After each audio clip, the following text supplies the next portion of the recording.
नमस्कार, मैं शिवानी रतूड़ी आर्यव्रत टाइम्स में आपका स्वागत करती हूँ।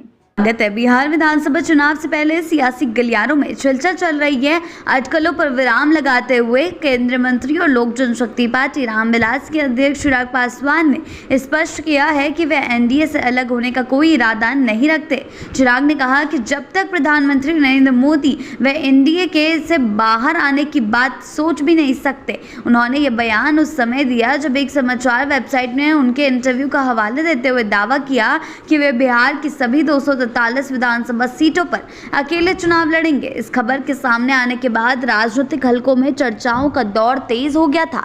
हालांकि चिराग ने इस खबर को पूरी तरह से गलत बताया और कहा कि इसे तोड़ मरोड़ कर पेश किया गया है। गुरुवार देर रात दिल्ली से पटना पहुंचने पर एयरपोर्ट पर मीडिया से बातचीत में चिराग ने कहा कि एनडीए से अलग होने के दावे वाली खबर चलाने वाले चैनल ने खुद स्पष्टीकरण जारी कर दिया है। उन्होंने तंज कसते हुए उन्हें समझ नहीं आता कि कुछ लोगों में उन्हें एनडीए से अलग करने को लेकर इतना उत्साह क्यों है। चिराग ने दावा किया कि एनडीए की मजबूती विपक्षी दलों को असहज करती है, इसलिए वे लगातार प्रयास करते हैं कि वे किसी भी तरह से लगातार प्रयास करें कि गठबंधन में दरार डाली जा सके। उनके अनुसार विपक्ष जानता है कि जब तक एनडीए एकजुट है तब तक बिहार में उनकी वापसी असंभव है, इसलिए वे 2020 जैसी की राजनीतिक स्थिति पैदा करने की कोशिश कर रहे हैं। चिराग ने यह भी कहा कि लोजपा एनडीए के साथ मजबूती से खड़ी है, जीत की ओर बढ़ रही है और एक नया रिकॉर्ड बनाएगी। उन्होंने विपक्ष पर आरोप लगाया कि वे जनता में भ्रम फैलाने की कोशिश कर रहा है, लेकिन बिहार में एनडीए पूरी तरह एकजुट है और विपक्ष की रणनीतियां सफल नहीं हो पाएंगी।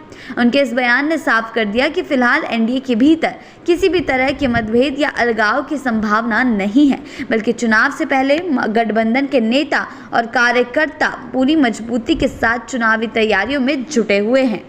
जी हाँ, सीधे तौर पर जो चर्चाओं का बाजार गर्म था, एक चैनल में दिए गए इंटरव्यू के बाद जो चिराग पासवान के बयान जो चर्चा में आ गए थे कि वो एनडीए से अलग होने का विचार कर रहे हैं, पर खुद चिराग पासवान ने ही मोहर लगा दी है। उनका सीधा तौर पर कहना है और उन्होंने सीधे सीधे इसको नकार दिया है और कहा है कि ये खबर गलत है। साथ ही उन्होंने कहा है कि जब तक प्रधानमंत्री नरेंद्र मोदी हैं तब तक वो एनडीए से बाहर जाने का सोच भी नहीं सकते। यानी कि एक बार फिर चिराग पासवान अपने हनुमान के अवतार में दिखाई दे रहे हैं। जिस तरीके से वो खुद को प्रधानमंत्री नरेंद्र मोदी का हनुमान मानते हैं, उसी तरीके से उन्होंने सीधा सीधा जवाब दे दिया है कि जब तक प्रधानमंत्री नरेंद्र मोदी उसमें हैं तब तक वो एनडीए से बाहर जाने का सोच भी नहीं सकते। साथ ही उनका आरोप विपक्ष पर भी था कि विपक्ष चाहता है कि गठबंधन टूट जाए, 2020 की तरह हाल हो जाए, और इसीलिए इस तरीके के मुद्दों को भुनाने की कोशिश भी वो कर रहा है, जिससे ये चर्चाओं का बाजार गर्म हो रहा है। लेकिन अब सीधे तौर पर चिराग ने ही इन चर्चाओं पर विराम लगा दिया। ऐसी ही अपडेट्स के लिए जुड़े रहें आर्यव्रत टाइम्स के साथ ही चैनल को सब्सक्राइब करना ना भूलें और हमारी फेसबुक और वेबसाइट के साथ भी जरूर जुड़ें।